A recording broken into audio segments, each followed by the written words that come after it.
네, 다음은 노사 관계의 발전 과정에 대해서 한번 알아보도록 하겠습니다. 노사 관계는 이제 영국의 이제 산업혁명 이후 오늘날까지 각국에서 추진되어 온 이제 공업화 과정을 배경으로 하여 이제 성립이 됐고요. 고용 조건을 결정하는 기구의 성질에 따라서 이제 네 가지로 해서 다음과 같이 이제 분류를 할 수가 있습니다. 일단 전제적 노사 관계라고 하는데요. 이거는 이제 자본주의 초기에 나왔던 이제 형태고요. 자본주의 초기에는 이제 기업의 어떤 소유자에 의한 경영이 이렇게 됐던 시기죠. 그렇기 때문에 이제 사용자와 노동자의 관계가 이제 어떤 절대 명령, 절대 복종이라는 이런 예속적인 이제 관계가 됐고요. 이런 관계를 가리켜 전제적 노사 관계라고 하고 있습니다. 이건 이제 공산주의 국가에서 주로 볼 수 있는 형태가 되겠습니다. 계속해서 온정적 노사관계에 대해서 알아보겠습니다.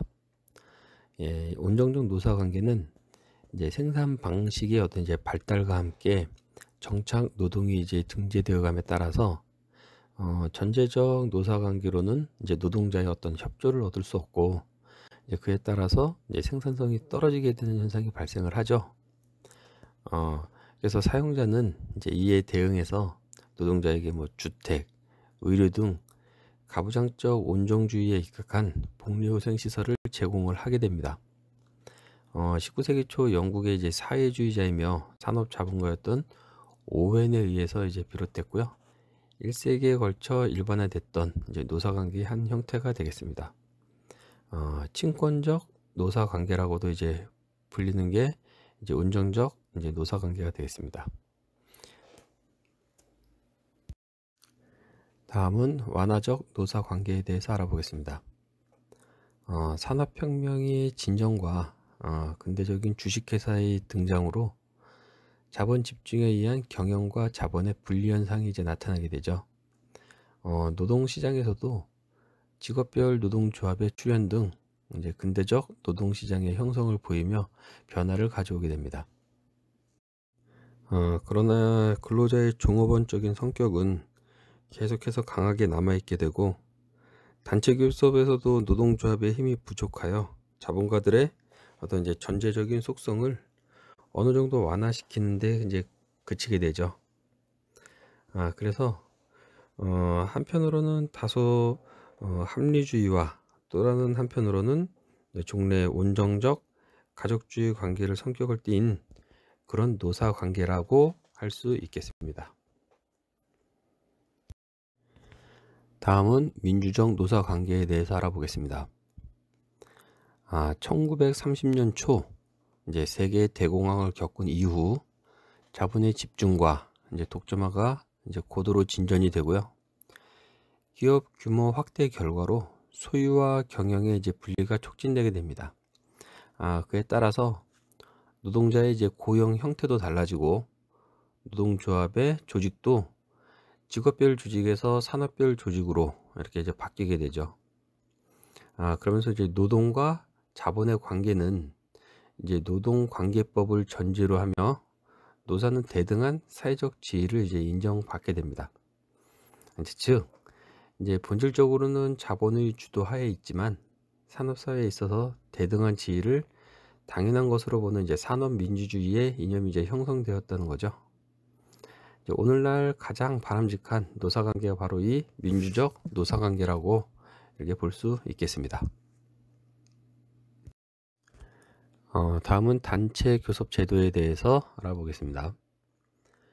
종업원이 노동 조건의 어떤 결정, 유지, 개선을 위하여 노동조합을 결성하고 노동조합을 통해 사용자와 교섭하는 것을 이제 말하는 거고요. 단체 교섭을 할 수 있는 권리를 단체 교섭권이라고 얘기를 하고 있습니다. 이 단체 교섭권은 단결권, 단체 행동권 이렇게 같이 해서 이제 근로 3권, 노동 3권이라고 이렇게 말을 하고 있습니다. 단체 교섭은 노동 협약을 체결하기 위해 이루어지는 것이며 정당한 사유 없이 사용자가 단체 교섭을 거부하면 부당 노동행위가 됩니다. 또 단체 교섭을 통해 임금, 노동시간 등의 이제 노동 조건을 결정하면 노동자의 이제 어떤 근로 의욕을 고취시킬 수 있는 그런 제도가 되겠습니다. 앞에서 이제 단체 교섭권에 대해서는 이렇게 좀 설명을 했는데요. 우리가 이제 근로 3권, 노동 3권이라고 얘기하는 거에 대해서 한번 간단하게 보고 넘어가겠습니다. 이제 단결권이라는 게 있는데요. 이제 단결권은 근로자의 근로 조건의 수준을 높이기 위하여 노동조합이나 기타 단결체를 조직하거나 가입함으로써 얻을 수 있는 그 단결체의 운영 권리를 의미합니다. 또 이제 단체 행동권은 이제 쟁의권이라고도 하며 동맹 파업, 태업 등이 단체 행동권에 이제 속하게 되고요.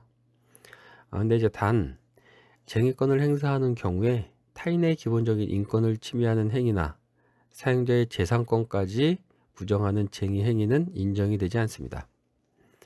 또 정치적 목적의 정치 동맹 파업과 다른 사업장의 파업을 지원하기 위한 동정 동맹 파업 또한 불법 파업으로 간주하게 되겠습니다. 다음은 경영 참가 제도에 대해서 알아보겠습니다. 종업원을 대표하는 노동조합이 기업의 경영에 실질적으로 참가하여 경영자와 함께 경영상의 권한과 책임을 분담하는 제도를 경영 참가 제도라고 하고 있습니다. 이 경영 참가 제도의 이제 장점으로는 종업원의 기업 소속감이 증대될 수 있고요. 경영에 대한 책임감 형성, 또 노사관계 원활, 이런 부분들이 장점이 되겠습니다. 단점으로는 이제 과도한 경영 참여 시 경영의 고유 권한을 침해할 가능성이 있고요. 경영 성과를 이제 악화시킬 수 있는 이제 그러한 단점이 있겠습니다. 경영 참가 제도의 유형을 보면요. 근로자 및 노동조합의 어떤 경영 참여 범위 및 정도, 경영 참여의 수준, 참가 방식에 따라 다양하게 분류할 수 있겠습니다. 아래 지금 보이는 표를 보시면 경영 참가에는 간접 참가와 직접 참가가 있고요. 간접 참가에는 지분 참가가 있고, 지분 참가에는 종업원 지주제, 스톡 옵션제가 있겠습니다. 또 이제 직접 참가에는 이윤 참가와 경영의사 결정 참가, 이렇게 두 가지가 있겠고요. 이윤 참가에는 이윤 분배 제도, 또 경영의사 결정 참가에는 공동의사 결정제, 노사 협의제, 이렇게 두 가지가 있겠습니다. 그럼 자본 참가에 대해서 한번 알아보겠습니다. 자본 참가는 종업원들로 하여금 자본의 출자자로서 기업 경영에 참여시키는 방식을 이제 자본 참가라고 하고요. 소유 참가, 재산 참가라고도 할 수 있습니다. 또 자본 참가에는 앞에 말씀드렸듯이 종업원 지주 제도와 스톡 옵션 제도가 있는데요. 종업원 지주 제도는 근로자로 하여금 회사의 주식을 취득, 이제 보유하게 하여 회사의 자본 출자자로 기업 경영에 참여시키는 형태를 종업원 지주 제도라고 하고요. 스톡 옵션 제도는 이제 기업 설립 시 또는 기술 혁신 등 기업에 크게 기여한 임직원들에게 일정 수량의 주식을 낮은 가액으로 매입할 수 있도록 이제 권리를 부여하고 일정 기간 후에 임의대로 처분할 수 있도록 하는 제도가 스톡 옵션 제도가 되겠습니다. 이윤, 이익 참가에 대해서 한번 알아보도록 하겠습니다. 기업의 생산성 향상에 노동조합이 적극적으로 참가하고 협력한 대가로서 기업이 원료비, 임금, 이자, 감가상각 등을 계산한 뒤 그 이윤의 일부를 임금 이외의 형태로 근로자에게 분배하는 방식을 이윤 참가, 이익 참가라고 하고 있습니다. 여기에는 이제 스켈론 플랜이라는 게 있는데요. 이제 스켈론 플랜은 이제 MIT 대학 그 스켈론 교수에 의해서 이제 고안이 됐고요. 이제 철강 회사에서 처음 실시된 시장 판매 가치 중심의 성과 분배 방식이 되겠습니다. 생산성 향상에 참여한 종업원에게 합당한 성과를 배분하는 정책에 중점을 둔 이제 그런 제도가 되겠습니다. 이윤 이익 참가에는 좀 전에 설명드린 스켈론 플랜과 러커 플랜이라고 있는데요. 이번에 러커 플랜에 대해서 한번 알아보겠습니다. 러커 플랜은 이제 경영 고문인 러커에 의해 고안된 생산 부가가치 중심의 성과 배분 방식으로 성과 분배의 기초를 생산의 부가가치에 중점을 둔 그런 제도가 되겠습니다. 다음은 의사결정 참가인데요. 의사결정 참가는 좁은 의미로 피고용인 또는 노동조합이 의사결정에 참여하거나 경영 기능에 대하여 영향력을 미치는 것을 의사결정 참가라고 하고요. 경영의 내용이 되는 관리상의 의사결정에 참여하는 형태가 되겠습니다. 의사결정 참가 제도에는 노사협의제와 노사공동결정제도 이렇게 두 가지가 있는데요. 먼저 노사협의제에 대해서 살펴보면 노사협의제는 공동협의를 기본으로 하고 있고요. 노사 쌍방에게 관심이 깊은 사항으로 보통 단체 교섭에서 취급하지 않는 그런 사항에 대해서 노사가 협력하여 협의하는 제도가 노사협의제가 되겠습니다. 이 노사협의제의 특징으로는 근로자 내진 노동조합의 대표가 경영에 참여를 하게 되고요. 이제 정보 제공, 의사 교환, 적극적인 문제 해결 등 경영에 영향을 주는 행위를 하지만 최종적인 결정은 경영자들이 행하는 것이 그 특징이 되겠습니다. 다음은 노사 공동 결정 제도인데요. 이거는 경영에 대한 의사 결정이 노사 공동으로 이렇게 행해지는 것을 노사 공동 결정 제도라고 하겠습니다. 다음은 경영 참가 제도 실행 방법에 대해서 한번 알아보도록 하겠습니다. 이런 실행 방법에는 이제 노사협의제, 종업원 지주제, 노동조합 이렇게 세 가지로 해서 설명을 드릴 거고요. 먼저 이제 노사협의제에 대해서 한번 알아보도록 하겠습니다. 노사협의제는 이제 단체 교섭에서 결정되지 않는 사항에 대해서 노사가 협력하고 종업원의 협조를 얻기 위하여 협의하는 제도다 라고 이렇게 설명이 되어 있고요. 그러면 이렇게 단체 교섭에서 결정되지 않는 사항에 대해서 노사가 어떤 이제 협의를 하는 건데, 그러면 이제 그러한 협의 내용은 어떤 거냐면 경영상의 긴급하고 중요한 사항, 생산성의 급격한 하락, 천재지변의 대응, 이제 경영 성과의 전달 등 이런 내용들에 대해서 협의를 하게 되겠습니다. 근로자 30인 이상의 사업장은 의무적으로 노사협의회를 구성해야 된다는 것도 알고 계시면 되겠습니다. 다음은 종업원 지주제인데요. 앞에서 다 한 번씩 간단하게 설명을 좀 드렸던 내용이 되겠습니다. 종업원 지주제는 종업원이 자기 회사의 주식을 소유하여 이제 주주가 되는 제도가 되겠고요. 기업에 대한 소유 의식과 경영 참가 의식을 높여 종업원의 능률을 높이고 노사협조를 원활히 하기 위한 제도가 되겠습니다. 다음은 이제 노동조합인데요. 노동조합은 제반 노동 조건의 결정 문제와 관련해서 경영자와 대등한 입장에서 교섭하여 종업원들의 지위를 확보하기 위해 조직한 종업원들의 단체를 노동조합이라고 이제 말하고 있습니다. 근로자의 근로조건 개선을 통해 경제적, 사회적 지위 향상과 국민 경제에 기여하도록 함을 이제 목적으로 하고 있고요. 노동 3권을 수행하는 기능을 갖는 노동자 단체를 이제 노동조합이라고 말하고 있습니다. 그럼 노동조합의 역할에 대해서 알아보겠습니다. 노동조합은 이제 단체 교섭, 단체 협약, 노동쟁의 이렇게 이제 세 가지 역할이 있는데요.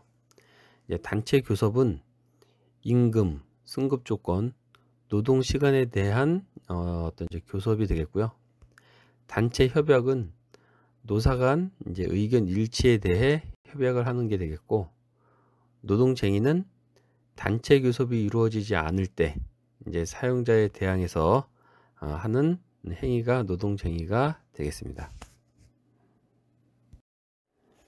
노동조합의 형태에 대해서 알아보도록 하겠습니다. 일단 노동조합의 형태는 이제 4개로 구분이 되어 있는데요.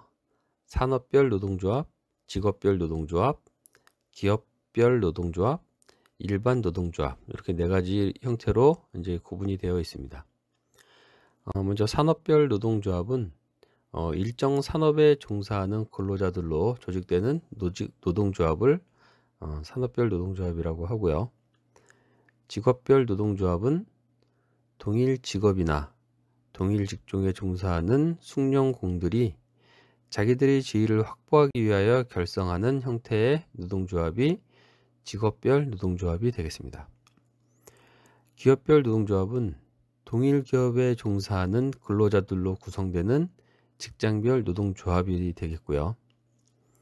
일반 노동조합은 산업이나 직업 또는 기업에 관계없이 동일 지역에 있는 기업을 중심으로 하여 조직되는 노동조합이 되겠습니다.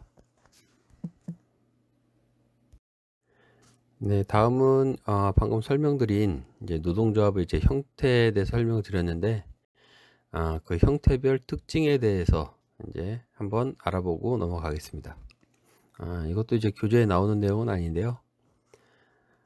일단 그 각각의 노동조합 형태별로 이제 환경, 조직 원리, 조직 기반, 조직 성격, 조직 관리, 노동시장 통제 방법, 이러한 그 어떤 이제 6가지 항목에 대한 이제 내용을 한번 살펴보겠습니다. 일단 이제 환경인데요. 이제 직업별 그 조합의 같은 경우는 이제 초기 공업 시대, 그다음에 산업 자본 시대, 숙련공의 직업 독점 시대, 도제제도의 전성 시대, 이런 환경일 때 이제 직업별 이제 조합이라는 형태로 이제 노동조합이 이제 생성이 됐었고요. 조직의 그다음에 산업별 조합은 기계 생산 시대, 이제 직종의 분화 시대, 작업 분업화 시대, 반숙련공, 미숙련공의 다수 등장 시대, 이러한 환경일 때 이제 산업별 조합의 형태를 띄었습니다. 기업별 조합은 사용자 주도적인 노사관계의 조직, 또 가족주의적 노사 패턴에서 갈등을 전제로 한 노사 패턴으로의 전환기 조직, 이러한 환경에서 기업별 조합 형태를 띄었고요. 이제 일반 조합은 이제 미숙련공 다수 등장 시대, 직업별 조합에서 제외되었던 산업 조직, 직업별과 산업별의 중간 산물, 이러한 환경일 때 일반 조합의 형태를 띄었습니다. 조직 원리를 보시면 직업별 조합은 1직업 1조합, 이제 횡단적 그런 이제 조직이었고요. 산업별 조합은 1산업 1조합, 이것도 횡단적. 기업별 조합은 1기업 1조직, 종단적이고요. 일반 조합은 전산업 1조합, 횡단적 그런 이제 조직 원리를 띠고 있습니다. 조직 기반을 보시면 직업별 조합은 이제 숙련공이 이제 조직 기반이 되겠고요. 산업별에서는 이제 반숙련공과 미숙련공, 그다음에 기업별 조합에서는 이제 기업이 되겠고요. 일반 조합에서는 미숙련공이 되겠습니다. 조직 성격은 이제 직업별 조합은 이제 완전 폐쇄적이고요. 산업별은 개방적, 기업별은 폐쇄적, 그다음에 일반 조합은 완전 개방적인 성격을 갖고 있습니다. 이제 조직 관리 측면에서 보면 이제 직업별 조합은 이제 공제 활동과 이제 중앙 집권화되어 있고, 산업별 조합은 이제 조합 민주주의, 기업별 조합은 복지 활동, 조합 민주주의, 일반 조합은 중앙 집권적 관료주의. 이런 식의 이제 관리가 되고 있고요. 이제 노동시장 통제 방법으로는 이제 직업별 조합에서는 직업 독점, 이제 도제제도 이런 게 있고요. 산업별 조합은 이제 단체 교섭, 파업, 경영 참가 이런 내용이 있겠습니다. 기업별 조합은 노사 협의, 단체 교섭 이런 내용이 있고요. 일반 조합에서는 입법 규제, 단체 교섭, 파업 이러한 내용으로 노동시장을 이제 통제하고 있습니다. 다음은 노동조합의 기능에 대해서 알아보겠습니다. 이렇게 세 가지 기능으로 구분해서 알아볼 건데요. 이제 경제적 기능과 공제적 기능, 정치, 사회적 기능 이렇게 세 가지로 구분해서 내용을 한번 보도록 하겠습니다. 먼저 이제 경제적 기능입니다. 경제적 기능은 가장 중요한 핵심적인 기능으로 근로자들의 근로 조건을 유지, 개선을 하는데 목적을 두고 경제적 이익을 추구하는 것이겠고요. 예로서 단체 교섭, 경영 참가, 노동쟁의, 임금 인상, 노동시간 단축, 부당 노동행위 방지, 작업 환경 개선 이러한 내용이 있겠습니다. 다음은 공제적 기능입니다. 복지적 기능이고요. 조합원 상호 간의 복지 우생 활동으로 대내적 기능이며 조합원의 이제 경조 행사, 질병, 재해, 노령, 사망, 실업 등으로 노동력을 상실했을 때 조합원의 생활 안정을 위한 준비된 조합기금을 지급하여 상부상조하는 사회보장제도라고 할 수 있습니다. 이거의 예로서는 장학기금, 소비조합 및 생산조합 운영, 재해 및 실업, 사망에 대한 상호공제기금 운영이 있겠습니다. 다음은 정치 사회적 기능인데요. 그 내용은 노동조합은 임금 및 근로조건 개선을 위한 노사 간의 교섭과 분쟁을 조정하고 해결하기 위해 노동관계법의 개정, 정부의 세제, 물가정책, 사회보험제도, 기타 경제, 사회정책에 대해 근로자의 복지 증진을 위한 주장을 관찰하기 위한 활동을 할 수 있다. 이제 이런 내용이 되겠고요. 이 예로서는 최저임금제, 사회보험, 정책 수립 과정의 참가, 특정 당이나 특정 후보자 지원 이러한 내용이 있겠습니다. 다음은 노동조합 가입 방법에 대해서 알아보겠습니다. 가입 방법은 기본적 형태와 변형적 형태, 또 체크오프 제도 이렇게 구분을 할 수 있고요.